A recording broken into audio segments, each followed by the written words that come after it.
Hi everyone, this is Bill Miller, real estate investor in Austin, Texas. And in this video we're going to explore a different way of doing rental properties, and that way is commercial properties.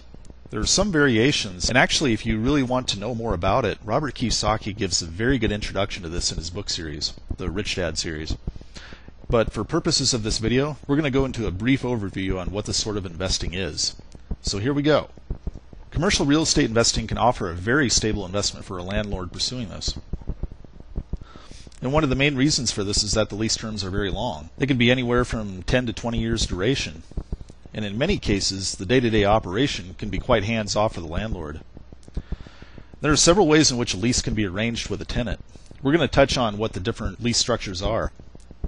Very simply, there's two different types. There's the gross lease and there's the net lease.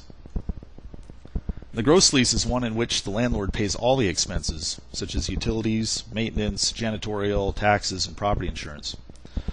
And the net lease is where the tenant pays some or all of the expenses.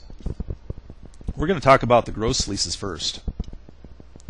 The full-service gross lease is a type of lease in which the landlord will collect rent, but will be responsible for all expenses, including maintenance, utilities, taxes, and insurance.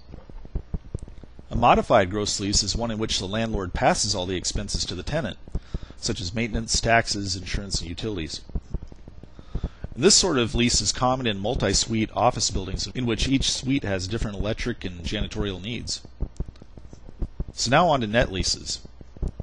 Like the modified gross lease, the net lease is set up so that the tenant pays not only the rent but other expenses. There are several different types of net leases. The single net lease is one in which the tenant pays the rent and the property taxes. In the double net lease, the tenant pays the above plus property insurance.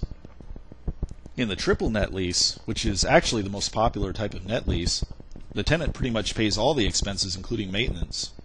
This is obviously not a desirable lease for the tenant. Single tenant office buildings are typically leased in this way so that the tenant pays for all the expenses. So in summary, as you can see, there are different ways to structure a lease in commercial real estate investing. And it will depend on what type of commercial property it is and also what terms the landlord and tenant agree to.